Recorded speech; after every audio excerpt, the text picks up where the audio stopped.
and I kind of use the word lightly, but it's going to be fast. It'll be in August before we realize it. So this information which we learned in the first chapter, some of it will be probably pretty familiar.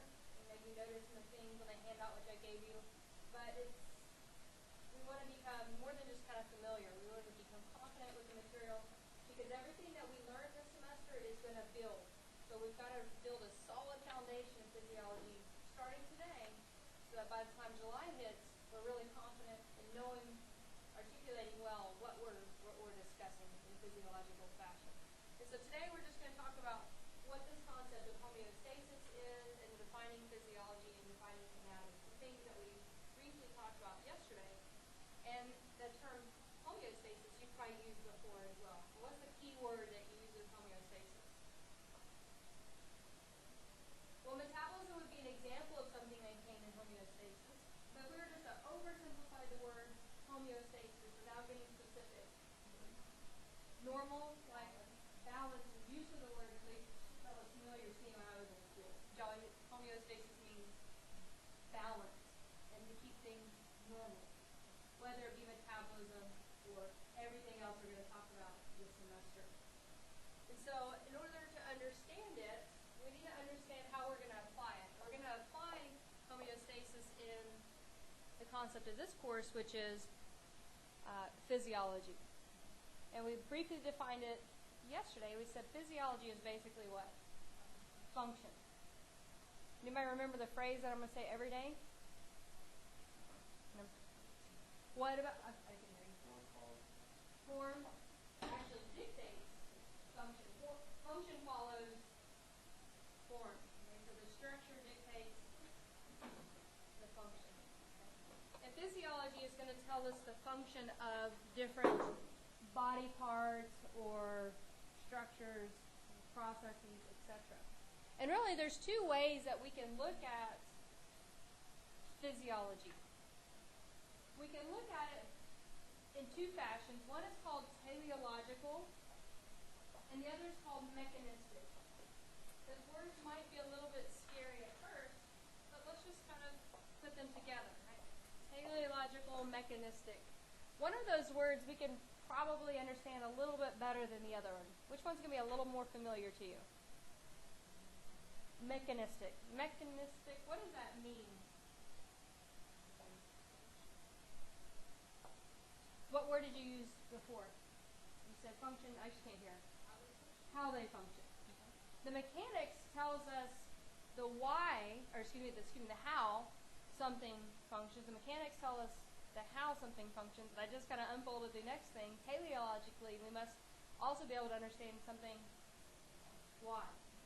So the teleological mechanisms tell us why something functions. And to be honest, this is probably what you understand the most about a system at this point. Teleologically, we have a heart. Give me a teleological explanation of the heart.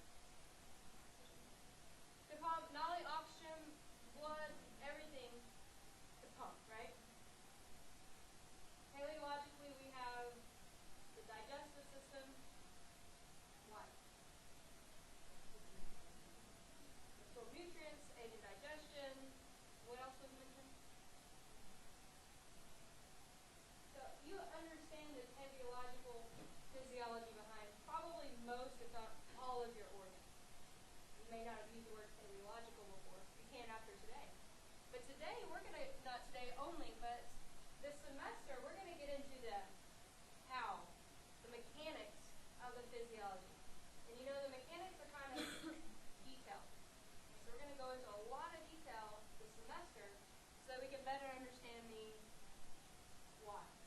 To understand the why, we need to understand the mechanics. It's all interrelated. So any given system can be explained teleologically and or mechanistically. The mechanics is going to give you more detail. The teleological is just going to give you the overall reasoning why something exists or how it functions, why it functions. Does that make some sense? So we can really subcategorize physiology teleologically or mechanistically. We're going to focus more on the mechanics of our body systems. Any questions on the different way to understand physiology? We also noted yesterday in class that physiology is usually associated with anatomy. They go hand in hand in that statement that I basically unfolded the whole semester yesterday when I said structure dictates function. The anatomy tells us the body structure, but we know that the physiology, how and why something works, is due to how and why it's built a particular way. So be sure to write that phrase down. You'll hear it over and over and over. I want you to keep that statement resonating throughout the rest of the semester. Structure dictates function, or anatomy dictates what? Physiology.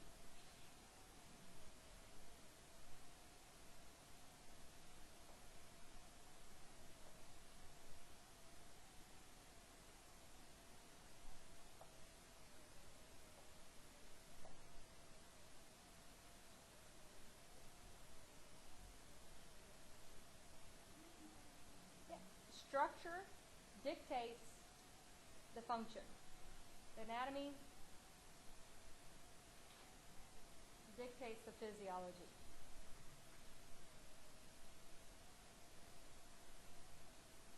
If something's built a certain way, it's going to function a certain way. A couple of examples I listed already, like the heart. We said the heart is designed, right, teleologically. We said it functions as a pump. Well, it better be designed as a pump.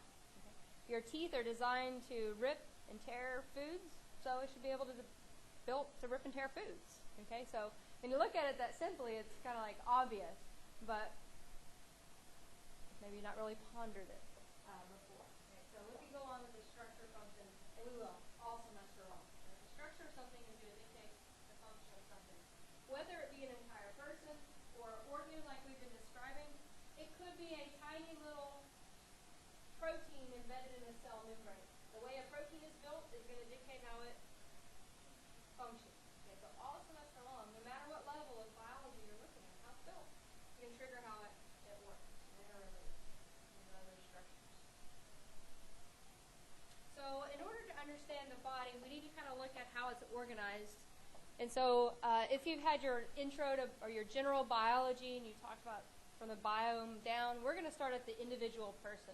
Okay, so an individual person is an organism. Okay. You, if you're in the medical field, they would be your patient, right, Ms. Smith or whoever. But to understand Ms. Smith's health, you really need to understand her at a more organized level. Okay, so what is an organism or a human comprised of? What's the next primary sublevel? Organ systems. An organism, a person, is comprised of multiple organ systems.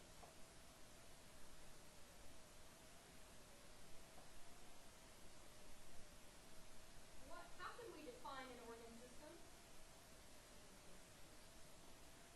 Can that be an example? Did you say the digestive system would be an example of an organ system? How could we define an organ system? It's a system, and let's remove the word system. What is it? Two or more organs that do what? They're working together, right, for a common function. So an organ system is a group of multiple organs that are functioning together.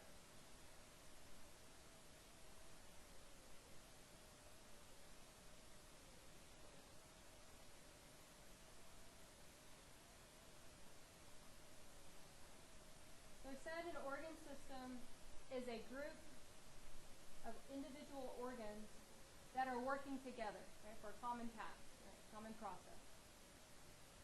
To understand that, we really need to understand the next level. So what do we need to understand better now? Organ. How could we define an organ?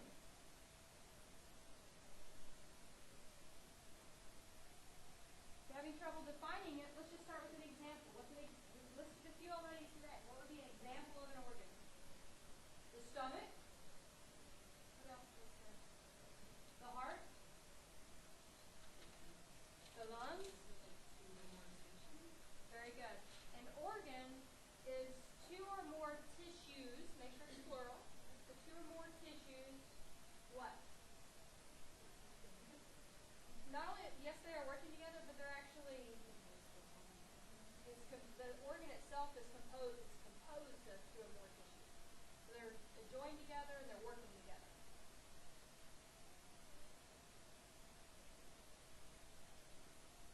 So an organ is comprised of more than one tissue.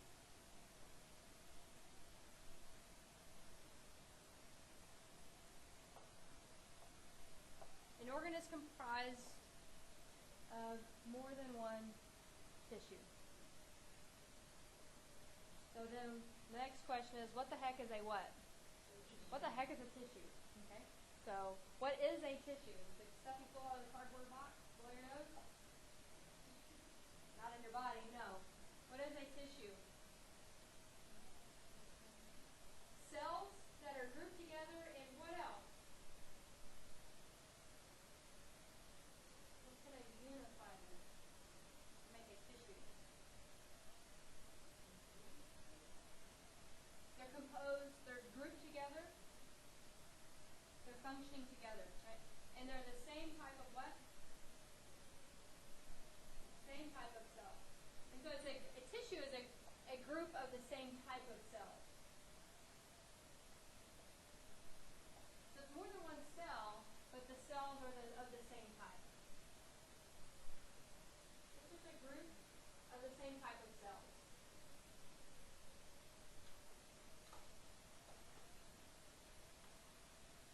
We'll go through them formally in just a moment, but can somebody give me an example of some of our different tissues in our body? Connective tissue, epithelial, muscle, what else was said? Didn't you say one? Cardiac is a form of muscle tissue, so yes, it would be a cardiac tissue. Nerve cells, those are all examples of tissue, because a group of these cells functioning together. So to understand better a tissue, we need to go to the next sub-level, which is a what? Cell. How can we define a single cell? The basic unit of what? Of life. In this class, and probably any biology class you take here, in most schools, you'll define the cell as the basic unit of life. A single living structure, I guess is an okay word to use. It can carry out all life processes by itself. That's a big if some other substances exist. The cell is the smallest unit of life.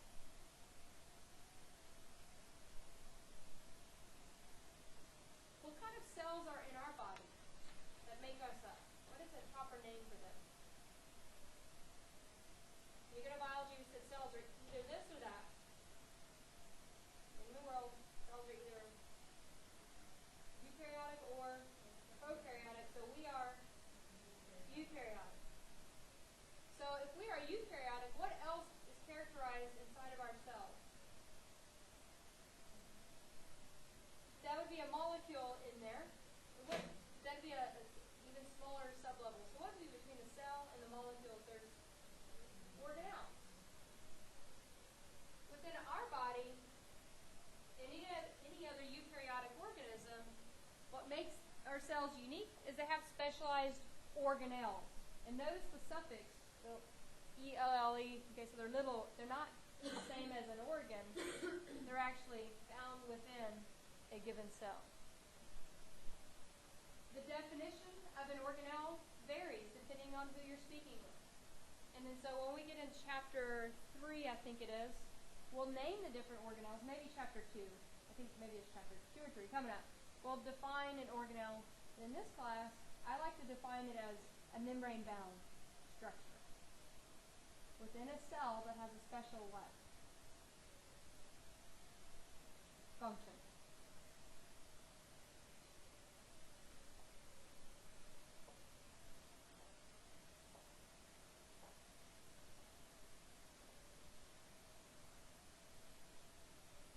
So in this class, we're going to define an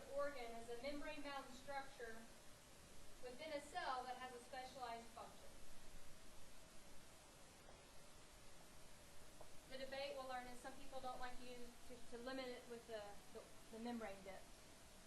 But I like short lists. So if we make sure something has a membrane that really limits what we're studying, that has a membrane on it. Within our organelles and making up all of our cell components are individual what? Molecules. Like? What was mentioned ago? Who mentioned a molecule a moment ago? DNA. Was that you? So what do you? Yes. Okay, so the acoustics in here are awesome. I can't tell. It's like thought it came from over here. So sorry about that. So DNA is a great example of a molecule. What's another macromolecule in our body besides our nucleic acids like DNA and RNA? Seriously, y'all gotta speak loudly. I have old lady ears and the fan is blowing. So, what'd you say? Carbon would be an example of an atom that makes different molecules. Okay, so we'll go to the atomic level in just a moment. It's very important. You're right. But in between, right? So assembly of atoms to make molecules. We have nucleic acids, like those mentioned. What else are other molecules in our body that are big, complex structures that are important to cell function? Proteins. So we have our nucleic acids. We have proteins. What else? Carbohydrates. Water is an important molecule. Missing one. Lipids. Lipids are an example of a big macromolecule important to cell function. Proteins, nucleic acids, lipids, carbohydrates. And we can go on and list a bunch of other molecules as well, like when we name all of our hormones. Those are molecules. Our respiratory gases. We can keep on listing anything that you might find inside our cell. And so our molecules, they may be free inside of a cell, like within the cell, like oxygen, right? Or the lipid in the membrane. They may be making up the structure of the cell itself. They might be making up the structure of the organelles. So remember, we said an organelle is comprised is membrane bound. Well, membrane better have lipids in it, and it better have proteins in it, and it better have carbohydrates in it. And it will. And so our molecules comprise our organelles that are just within the cell and around the cell. They're everywhere. As we mentioned, though, to understand the molecular level, we really need to understand what? Atomic features. Individual atoms like carbon, or what else? Oxygen, hydrogen, nitrogen, nitrogen. What else? Phosphorus, going to be our friend this semester. Some other ones that we're become familiar with, the ionic form. We could almost rename this class to the sodium, potassium, calcium class. We're going to talk about sodium, potassium, calcium, all semester long. So those are important ions that we're going to use that are important in our body as well. So just this 2-minute introduction into the body hopefully outlines for you why we have those prerequisites for chemistry and other biology classes so we can jump into physiology running. To really understand the body, how the body works, we don't need to not only understand the organ systems, we need to understand individual organs. We need to understand really the tissues. To understand the tissues, we need to understand the cells. To understand the cells, we've got to know about the organelles, which then we've got to know about different types of molecules. And to understand those, you really need to know about atoms. So in this class this semester, even though we'll be talking about different organ systems, the whole semester will be hovering around the cell, organelle, molecular, ionic level. So we're going basically cell biology for the bulk of the class. Okay? In your handout, I've got a basic snapshot of this organization. Okay, so just to kind of review, if we were to build bottom up, we have, this is representing a single what? Atom. Because of its properties, protons, neutrons, electrons, that's where my atomic level of understanding stops. I know that if you go on to physics, you'll talk about neutrinos and whatever else is in there, okay? But if you can understand the role of the electrons have what charge?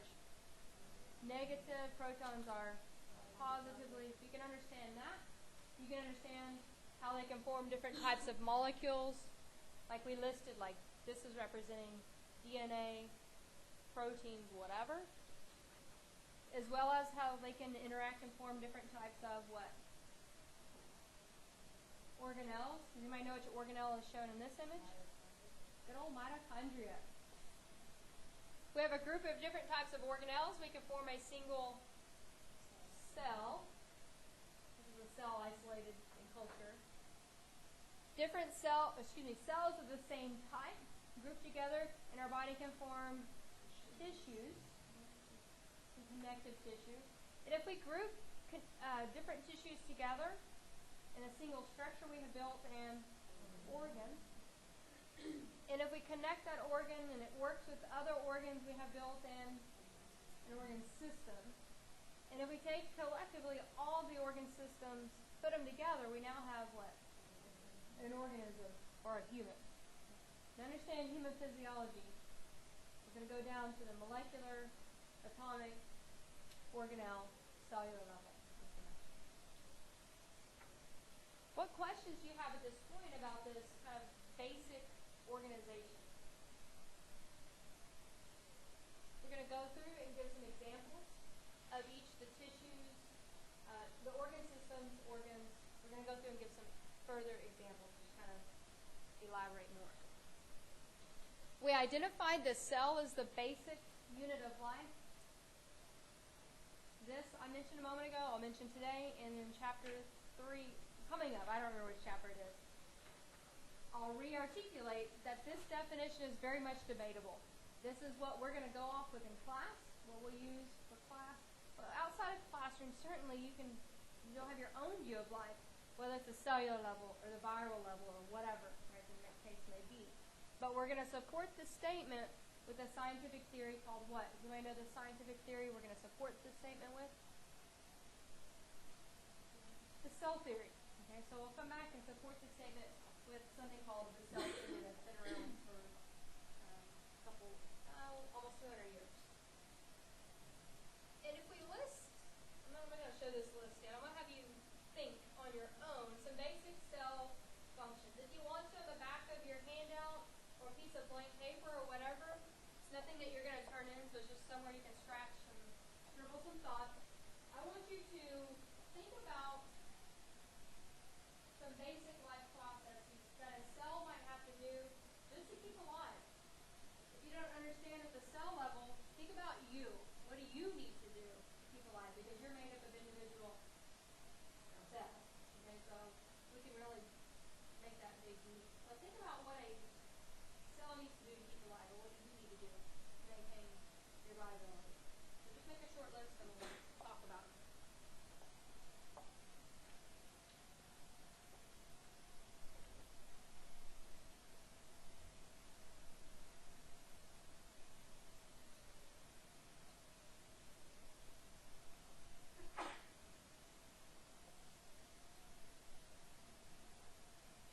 You're welcome to talk with your classmates as well, your neighbors.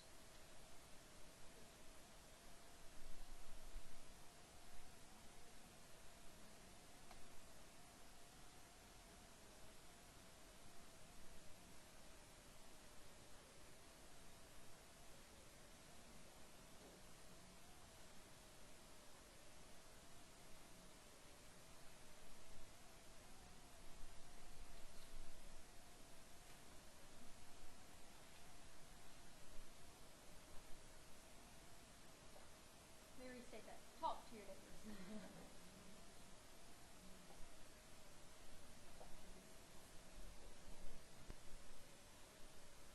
All right, let's discuss some things which you guys listed in your group.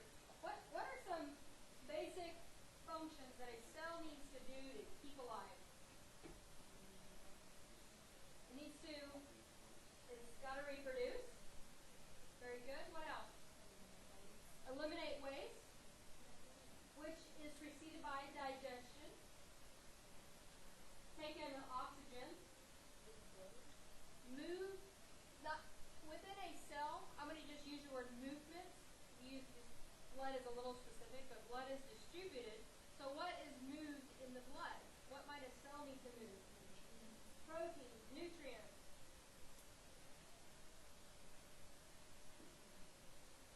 Let's go on and on. What's in the blood? But what else might a cell need to do besides move molecules within itself? It needs to protect itself. It has to have a defense mechanism. Very good. What are some other examples that you guys came up with on your list?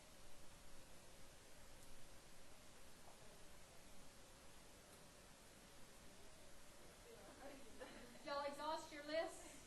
Anybody have anything on their list was not mentioned? Do what? Metabolism is critical. That would precede the elimination of waste, and it's a bit kind of implies we said digestion, but metabolism is involved, so transforming energy from one form to the other. So you'll have a great list. I have a list here. It's not an all-inclusive snapshot. It's just a list of things that a cell does, kind of introduction to where we're going for the semester. A given cell, as you guys mentioned, needs to obtain nutrients, or the word you guys use was digestion. We need a source of food. In order to live, you know you need to eat, because what you're delivering is nutrients to a given cell. As well, oxygen, you know, is critical to all of your cells. In chapter 3, we'll see where those nutrients, or I guess how those nutrients and that oxygen is utilized. Not only do we need to just obtain it, we need to use it. Why don't you make a note to yourself? That's what we'll clarify in chapter 3. So just put in parentheses covered in chapter 3.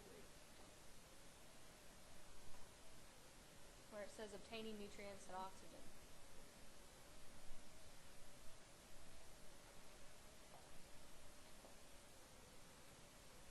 So you guys said we need to obtain nutrients, mentioned oxygen.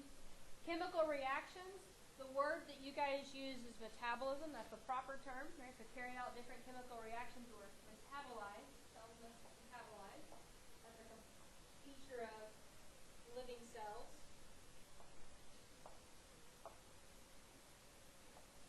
If we take in nutrients and oxygen and carry out chemical reactions, there's going to be what? Waste. And so what do we do with it? Get rid of it. Okay? Get it out of there, because otherwise it'll become toxic. And so waste can be eliminated. Carbon dioxide should be eliminated as well. I'll mention it now and again at the end of the semester, but a lot of people discuss carbon dioxide as a waste, and I think that's a little harsh for it. It's just a technical whatever, soapbox, I guess. I prefer to call it a byproduct instead of a waste, because we're going to learn that carbon dioxide is good in our body. We need it for our blood pH. And so at the very end of the semester, we'll see carbon dioxide, why it's useful. One, it tells you your cells are living. That's good. We're making carbon dioxide. But two, it's useful. So I prefer to use the word byproduct for carbon dioxide instead of waste. But everybody else will probably call it a waste. When we're carrying out chemical reactions, cells may synthesize some of their own products as well, like proteins. This may seem a little bit oversimplified, but your cells can't go to Target and pick up a new mitochondria. Okay? They can't. Okay? If they need a new sodium-potassium transporter, what do they have to do? They have to make it. Okay? So cells not only just metabolize, but they manufacture structures which they need. Okay? If you remember in your biology class, you talked about the mitotic or meiotic spindles that grow. Those have to get made inside of the cell, those proteins, and assembled, right? So cells manufacture many components which they need just to kind of keep alive. We talked about transporting and movement. So cells can regulate the movement of substances across its membrane and within the cell. So it can regulate gas, or let's say glucose is a better example, into a cell, or or maybe a vesicle within the cell, or whatever. So it physically regulates where substances and structures go within the cell. And kind of implied that as well, right? Moving structures, materials within the cell, like we just mentioned ago during cell division, right? We can regulate the chromosome distribution or mitochondria distribution, whatever. It's very much regulated. It was also identified that cells need to have a mode of protection. In order to protect itself, it has to be responsive to its surroundings, monitoring the presence of harmful materials or whatever the case may be. It's got to have the ability to monitor and respond to them. And another important thing, I think was the first thing listed, is that a cell should have the ability to reproduce. In order for a cell to ensure its continuation in the environment, it's got to reproduce. Do all of our cells retain the ability to divide? They don't. Not all cells retain the ability to divide into adulthood. Like what? Like your brain cells. Okay. Or some of your muscle cells, like the cells in your heart. You have a heart attack and you lose some muscle cells. Sorry, Charlie, right? It's over. So, but some of our cells do have the ability to divide. Right? The fat cells in the hind, they're good at dividing, right? And growing big. Okay. So, or your skin cells, or a better, nicer example. Like they're always regenerating. Put on a shirt or whatever. Slough off some cells, they'll reproduce. But to ensure cell line survival, it's got to reproduce. So, this is just a snapshot of some basic cell functions, which we'll get into throughout the semester. And we'll highlight most of them here in the kind of the first unit. What questions do you have about a cell and some of its basic functions? Right, we said cells can group together to form different tissues. Okay, so let's elaborate more on our tissues. We listed the primary tissues a moment ago. The primary tissues include our nervous tissues, which make up your what? Your nervous system, so your brain, your spinal cord, your cranial nerves, your spinal nerves. Second unit, nervous system, that's it. We're going to cover this only in the second unit. So we'll know pretty well about the nervous tissue. Another type of tissue, a primary tissue in your body, is muscular tissue. And that's actually subdivided into 3 types. What are the 3 subtypes of muscle? Smooth, skeletal, and cardiac. I'll clarify that in just a minute. We have smooth muscle, skeletal muscle, and cardiac muscle. Smooth muscle, skeletal muscle, and cardiac muscle are the 3 primary types of muscle tissues. Some people use the word striated. Striated is a term to describe which 2 muscle types? Cardiac and skeletal. So it's just a visual description for 2 types of the primary muscle tissue. So again, what are the muscle tissue types? Smooth, skeletal, and cardiac. We'll talk all about these in the 3rd unit this semester. All things between the 2nd and the 3rd unit, actually. We'll talk about skeletal muscles in this.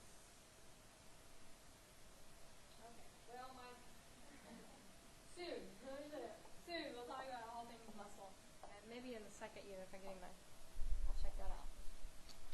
No, it is the 3rd unit, sorry about that. Okay, so it's the 3rd unit. We'll talk about our muscles. Another important tissue is called connective tissue. And there are many different types of connective tissue. When you take anatomy, you'll study the dense and the loose connective tissues. The connective tissue that we'll study this semester is blood. Is the connective tissue which we'll study. Anybody know that blood would make considered a connective tissue? You really think about it. I haven't thought about it before, but it's a connective tissue because what does it do? It connects the whole body together and distributes.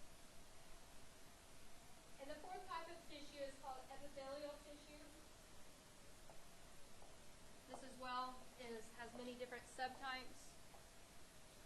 We won't go into the anatomy of the epithelial tissue. We'll talk about the primary function of the epithelial tissue.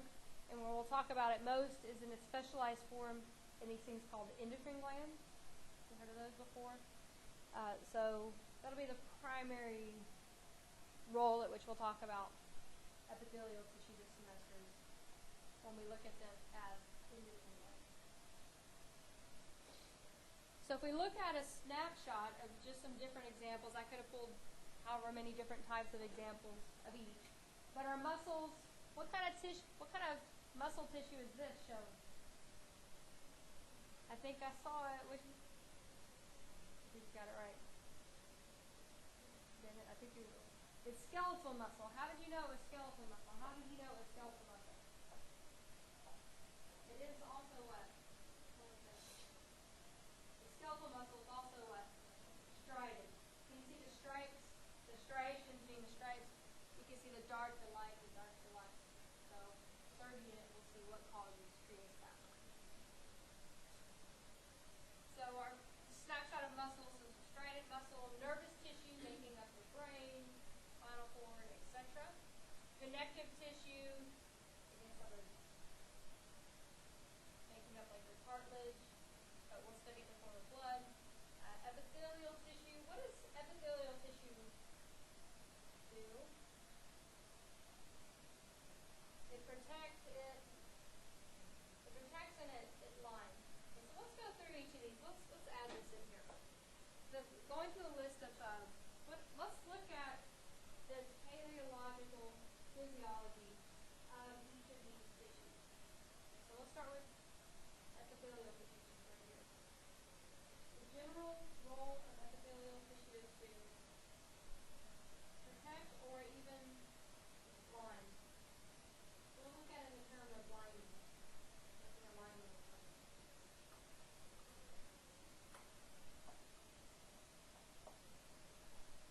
So epithelial tissue lines different organs or tissues.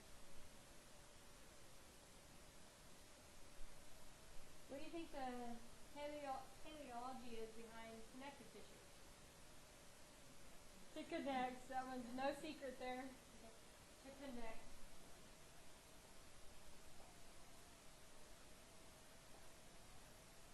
What's the teleology behind your nervous tissue? To transmit what? What kind of signal? It conducts electrical signals and releases, remember what our nerves release?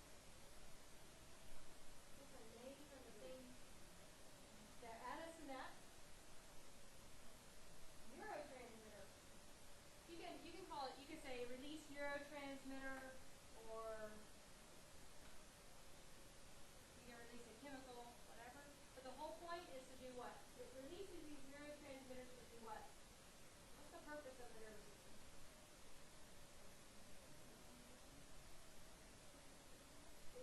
They do signal other neurons and other, you said, someone said muscle, I thought I heard. What does the nervous system do?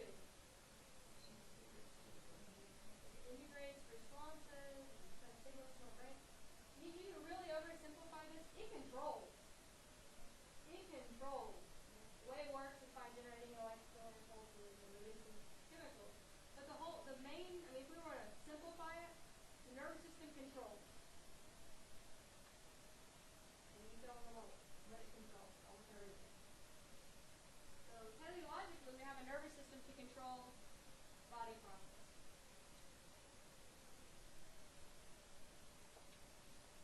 And our muscle tissue, its job is to provide movement.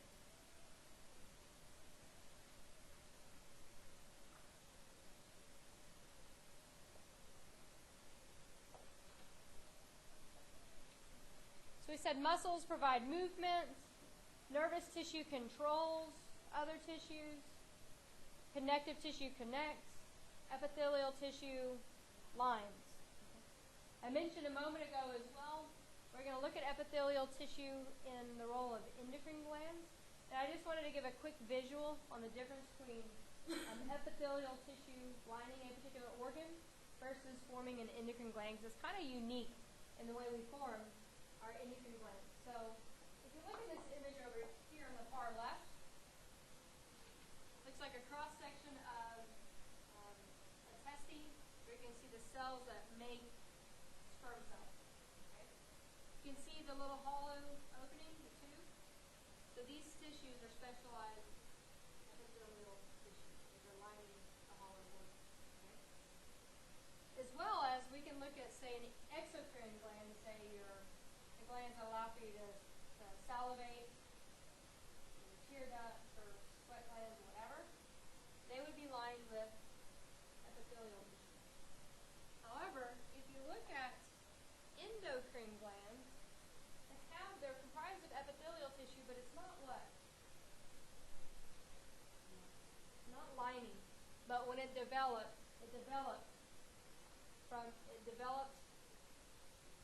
from a surface, and the little duct was removed during development. So it used to be on the lining, and then it removed the little connecting duct. And so now it's called an endocrine gland, because it'll produce products that go where? Inside of the body, and more specifically the blood. Can you see how the circulatory system is associated with the epithelial cells making up this endocrine gland on the far right? And any other gland, the epithelial tissue is still connected to the gland itself. So there's a direct surface connection, but it's still lined. So we gave some examples of our primary tissues. We said cells make tissues. We looked at the different types of tissues. Different tissues can group to form individual organs. We said an organ is comprised of multiple tissues. A good example is in the digestive system. This is a cross-section of the small intestine. And we'll see, I've got a lot of these images this semester. They're really colorful. They're scanning images, scanning electron microscope images. And the coloring is digitally added after the image has been collected. So normally, electron microscope images are black and white. Okay, so they colored it so we could see better, like the different layers. But here we have a cross-section of the small intestine aiding in the digestion of nutrients. What kind of tissue would be lining this? Epithelial tissue. So it's in our intestines, so we're doing what with digested food? Moving it, so there better be some muscle. What kind of muscle is in here? Smooth muscle, because this isn't attached to a bone, and it's not in your heart, so it's smooth muscle. Holding it together, there should be connective tissue, but telling it what to do should be nervous tissue. So in this tiny little cross-section, we have actually each of the primary types of tissues, which tells us this is an organ, not just a cell, not just a tissue. It's multiple tissues, multiple cells grouped together, functioning together. So that would be an example of an organ. And organs can associate together to build individual what? Organ systems. So let's just snapshot through some of our organ systems in our body. And this will really kind of outline where we're going this semester, so I'll just kind of give you a survey where we're going and where we're not going for this semester. And this is, I believe, in the first, chapter 1, there's a table outlining this. So but let me just kind of, I'll walk around here. So the circulatory system, what type of organs would you find in the circulatory system? The heart and your veins and all of your other types of blood vessels, like arteries and capillaries. And what other tissue would be in here? Your blood. So your circulatory system would be your heart, your blood vessels, and your blood. The blood is a tissue that's still in them, working together in that system.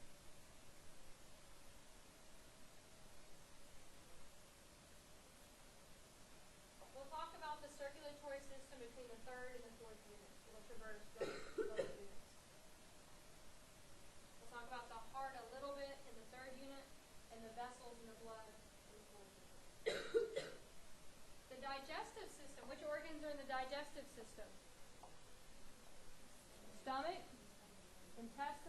large and the small? The mouth? Esophagus? Pancreas is associated with it, so it's like a secondary. Gallbladder? Liver? Okay.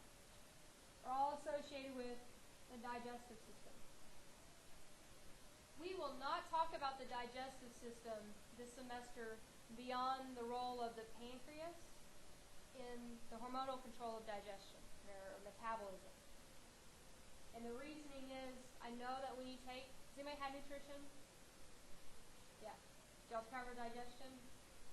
Yeah, you talk about the structure of the stomach, you talk about the hormones and digestion, so if you're coming from nutrition, the physiology will be familiar, but if you're going into nutrition, you'll have a better appreciation for nutrition after coming from the physiology class. So I prefer to spend more time on the nervous system, which is really complex. And so I want to make sure you understand that better so you can understand how the rest of the body works. The respiratory system, what are some structures in the respiratory system? The lungs, the diaphragm. What else? Like your upper respiratory system, what structures are there? Trachea, nose, and some pharynx, in your mouth, bronchi.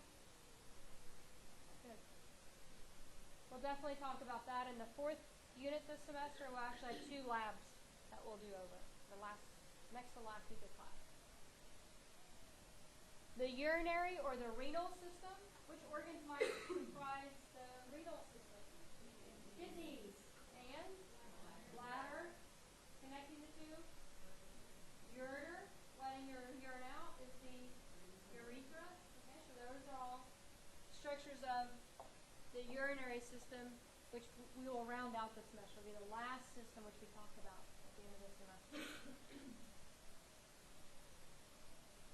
Skeletal system is comprised of your bones, your different bones, right? You can list all 200 and how many? 6. Is it 6, right? Is it 7? 6, I think, isn't it? Okay. Don't mess me up. Did I name them? No. I didn't know. So you can list all of those things if you want to. We won't talk about the skeletal system. I mean, that's anatomy cliche right there. Go bananas over the bones, right? However, we will talk about briefly the role of the bones in erythropoiesis, or the manufacturing of our red blood cells. And also, fundamentally, we know that it's a source of calcium and other minerals for our blood, so we can store it and remove it from there as well. So, very minimally, we'll talk about the skeletal system. We'll talk quite a bit about the muscular system. So, which organs would make up, and this is your skeletal muscle system. So, which organs make up your skeletal muscle system? All of the muscles in the body. So you could go through and name all of, like the biceps brachii. You could just name them all. We'll definitely talk about how the muscles function, the skeletal muscles. 3rd unit. Then we'll have 1 lab over it.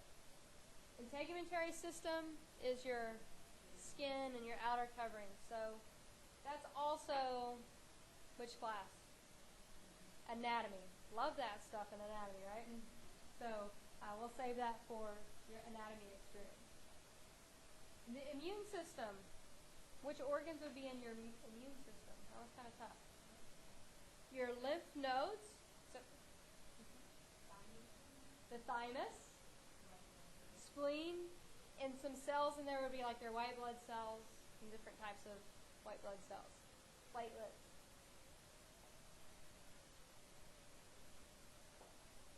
Immunology is something which you talk about more in microbiology, actually, and also in anatomy. We will talk about it this long, this semester, and I'll mention it now and I'll mention it again at the end of the semester that I'm not going to give the immune system the credit which it deserves. We just don't have time, okay? We'll talk about it for like 10 minutes maybe, max, this semester. Don't take that It's me not thinking the immune system's not important. I want to give you this caution now. If you're going on to a university like Oklahoma State, right, or somewhere like that, I recommend, if you're going to take an immunology class, one, I would take it as fun, but two, I would take your genetics class first. Because basically immunology is applied genetics. So go on, do your biology classes, genetics, and then immunology. You'll hopefully understand better the complexity of the immune system. So we'll talk about it more in a teleological fashion than a physiological fashion this semester. Nervous system, Unit 2, and all semester, I mean, we can't not talk about the body and not talk about the nervous system. So hopefully you'll have a huge appreciation for it by the time August arrives. Endocrine system as well, we'll talk about in the third unit. We'll talk about it, for a week, right, which we translate into 2 weeks in a normal full semester. Probably my favorite system, so I'll try not to get too carried away, but it's fun, but it's complex, and so it'll take a lot of time on your effort to really kind of get it straight. Which organs would you find in the endocrine system? Thyroid gland, adrenal gland, hypothalamus. What other? Do I know any other endocrine glands? Pituitary. Everybody loves it. Pituitary. Fun to say. So your endocrine gland makes up the endocrine system. The reproductive system. We'll talk about it in its association with the endocrine system, but we won't go into human reproduction. We won't go into the structures of the male and female anatomy beyond the hormone-producing role of the testes and the ovaries. So again, in anatomy, that's more something that will be taught. I just listed some structures. Which structures would you find in the reproductive system? Ovaries, testes, external genitalia. I won't make you blush on the first day, but and other structures. So those are the different organ systems, and they can work together to make the entire organism. The whole point of this is to, before I move on, Table 1.1 is the table which I was trying to pick up a moment ago. These are summarized in Table 1.1 in your textbook. This is which edition? Fifth edition. All right.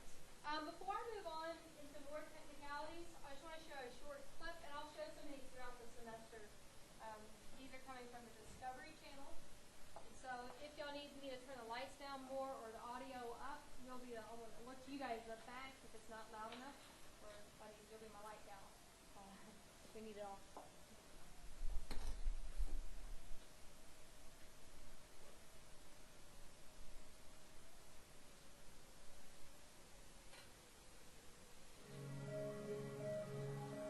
The human body is complex, full of individual systems that work together to make us whole. Let's start with the obvious. Our skin is on the outside and part of our integumentary system. Our 10-pound waterproof coat protects us from an invasion of germs and chemicals. It also keeps moisture in. And though our skin is thin, it's complex. In 1 square inch of a hand, the skin sprouts 30 hairs, holds 9 feet of blood vessels, 134 yards of nerves, 9,000 nerve endings, and 700 pain, heat, and pressure sensors. Our skin is wrapped around the muscles and bones that move our bodies and house internal organs. Each of our 206 bones is light and strong. A skeleton made of steel would weigh 5 times this much. Our respiratory system connects the outside with our insides through breathing passages. When we inhale, our lungs allow a quick exchange of carbon dioxide and essential oxygen. The circulatory system carries many of life's essentials through the bloodstream, including oxygen. The heart drives this system. The four chambers of this muscle work as two separate pumps. One pumps blood to the lungs to pick up oxygen.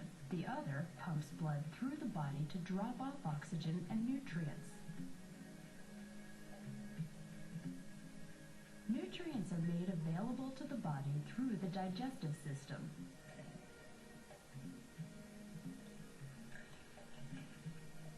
Whatever we eat moves from our mouth to the stomach and our intestines, where food is broken down into usable substances and absorbed by the blood or stored for later use. We get rid of undigested parts of food, and our excretory system removes excessive liquid waste and regulates the levels of salt in our bodies. The brain behind all these systems is 3 pounds of soft tissue full of 14 billion nerve cells, give or take a few. Thinking produces electrical signals between these nerves and makes a network of connections. Repeated thoughts and actions build stronger connections. The brain communicates with the rest of the body through the spinal cord. From the brain's perspective, our bodies look like this. Hands, tongue, and lips seem huge because these areas of our skin are loaded with nerves and more sensitive than other parts of the body. The work of procreation is carried out by the reproductive system. When an egg and a sperm get together, another variation on the magnificent human body is in the making. While each of our body's systems operate separately, they depend on each other for support. Together, these systems help us to function and make us human. What did she just say at the last end? What was the last statement? Although these systems function what? Although they're built separately, they function together to keep the whole person, individual, into what we're going to call homeostasis in health. So we can't forget, when we're getting into the details, we can't overlook the whole purpose. These systems are integrated, right, and they're working together to maintain individual organ systems viability. Which takes us into how are they interrelated. So figure 1.4 in your textbook tries to oversimplify and illustrate the interrelationship between all of our body systems. So we know, we said a cell needs oxygen. So which system is going to give us that? The respiratory system, which is made up of our lungs and other structures. Then it also eliminates carbon dioxide, so the lungs can come in there. But to get that oxygen from the lungs to our tissues, which system do we need? Circulatory system. Not only dropping off oxygen, we're dropping off what? Nutrients that came from the digestive system. But while the blood's there, it's dropping off, and then it's taking away waste and other byproducts or hormones or neurotransmitters, picking up and distributing. Okay? It's connecting to deliver to other tissues or whatever the case may be. So we need our circulatory system. Once that happens, any byproducts should be eliminated by which system? Digestive, okay, for solid material, and our renal system for our urine, liquid waste, ions, and etc. So everything is, all these systems are interrelated, which was summarized in the last statement of the previous little video, which we just watched. I want to spend a little bit of time on this image. I'm going to walk you through this image, so don't just start copying everything. I want to kind of save you some time. We know that our organ systems, we said, work together to keep the entire body alive. We're going to talk about how it works is using what's called dynamic steady state. Before you get too carried away with what I'm going to walk you through. Dynamic steady state. That's what I have you writing in your handout. Steady state you can handle, right? Steady means we can hardly come up with another word, right? The word we'll use is set point. But the previous word, steady state, dynamic means, you may know anybody with a dynamic personality. right? So dynamic means fluctuating, kind of changing. A steady state means steady. Those two words counteract one another if you really just kind of oversimplify it. Let's go back to the statement. It says organ systems maintain a dynamic, steady state in the internal environment. So in other words, factors in our bodies are always what? Changing, but what? And it looks like they're staying the same. For example, my oxygen, if I go to the ER, heaven forbid, and they put a little meter on my finger, my steady state of oxygen should be what? Not quite 100%, but close. At 98, upper 90s, right? And is my oxygen content consistent? No. As soon as I take it in, it goes to my cells and it's used. It's actually depleting all the time, so I've got to add more in. So I have a dynamic, steady state for my oxygen. It measures always at 98-ish percent, but it's always fluctuating. So our body is going to have a range or factors that's tolerable. There's an upper and a lower limit, but we need to keep our factors within that limit, that upper and the lower limit. So another example we might better understand is if you might, I don't want to raise your hand, but if you're diabetic, you know that when you reach the upper limit, okay, you need to how to figure out how to bring your blood back to the safe range, right? Okay. You don't want to undershoot it either.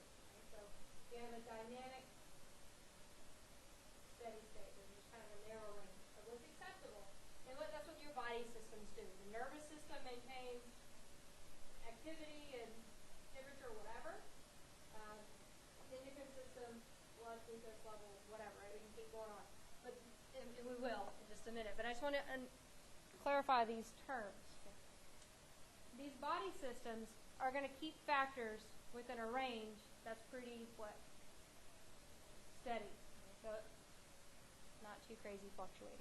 Does that make a little bit of sense? Okay. I'll elaborate on it more in just a minute. But before I move on, I want to go ahead and address some terminology that I want to use throughout the semester. So you have a big box in your handout, if you have it. If not, you can draw something similar to this in your notes that you're using. I want you to draw a cell. It could be rectangular like this, or it can be square. If you're artist, you can draw a nerve cell, or a muscle cell, or a blood cell, whatever. Draw a cell. And we're not going to get into much detail yet, because we haven't reviewed that yet. But certainly, just draw a cell and define its boundaries by its what? Membrane. Okay? Draw a cell, define it by its membrane. Go ahead and throw a nucleus in there. Okay, know that visually you tell us what that is. And then our cells are surrounded by our circulatory system, by our blood vessels. So adjacent to your cell, I want you to draw a capillary, like you can kind of see here. This capillary looks like a tube, but really a capillary is made up of individual cells. So if you want to draw a bunch of, it's an organ, and if you want to draw a bunch of cells grouped together, making up your capillary. But note it is a hollow tube.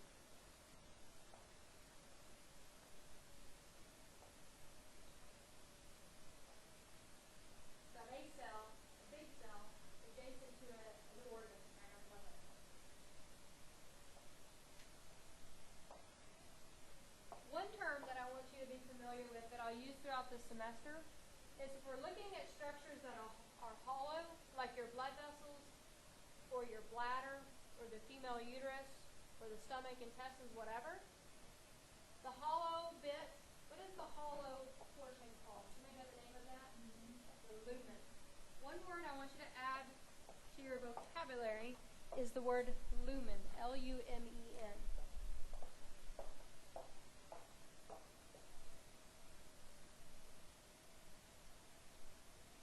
So in this case, I could describe the lumen of the capillary.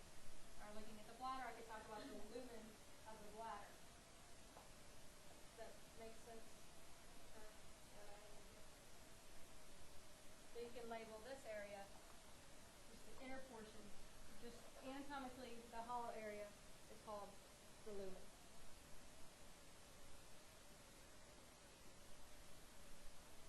Another term that we're going to use, that I'll use, is intracellular fluid.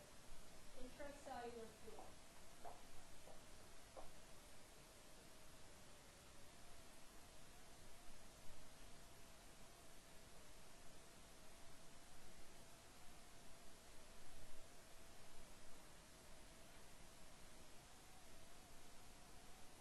Intra, I-N-T-R-A, means inside. Cellular is cell, fluid inside of the cell. So intracellular fluid, or I may say ICF throughout the semester. Intracellular fluid. What other word could I use for intracellular fluid? For the fluid inside of the cell. Cytoplasm. Let me get some alternatives here. Cytoplasm or cytosol?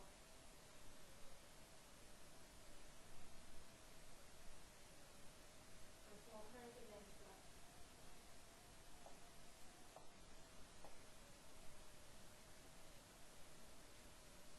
So there's fluid inside of the cell. There's probably fluid outside of the cell, and we would probably call that the extracellular fluid.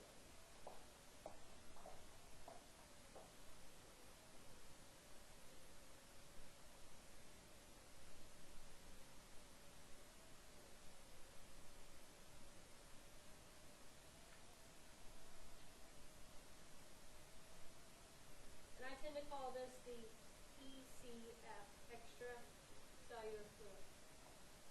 The extracellular fluid, though, is further subcategorized because there's fluid not only directly outside of the cell, but there's definitely fluid inside of our blood vessels called what? What's the fluid inside of your blood vessels? Your plasma, your blood plasma. So one subcategory of your extracellular fluid, you'll see if I write down here. I want you to use the word blood plasma. I don't want you to just use the word plasma because that's too generic. I want you to talk about it as the blood plasma.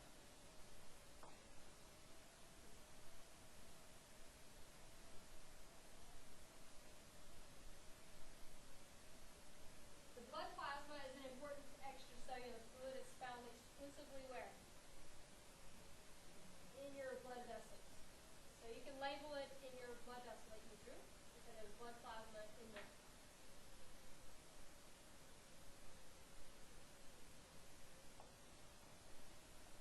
So if there's fluid outside of the cell and it's not in a blood vessel, we can't call it plasma. What should we call it? It's called interstitial fluid. Inter, I-N, you now see it right here?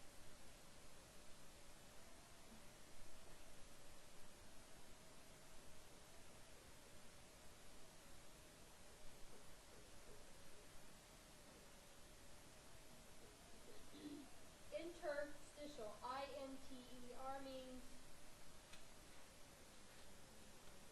between. This is the fluid between cells. So it's not in a blood vessel, it's not within the cell, but it's surrounding cells. It's the interstitial fluid. It's between different cells.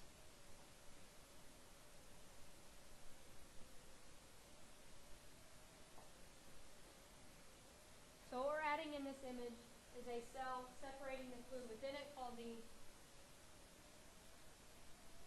intracellular fluid. Any fluid outside of it is called the, or just any fluid, we would call it extracellular fluid. If we want to get specific, directly on the outer portion of this membrane would be the interstitial fluid.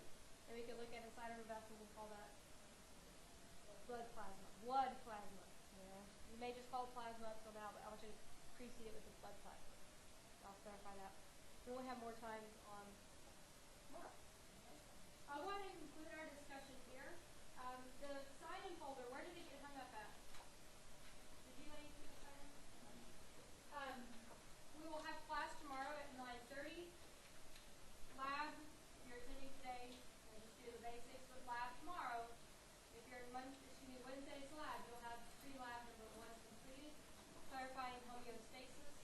And you're going to finish up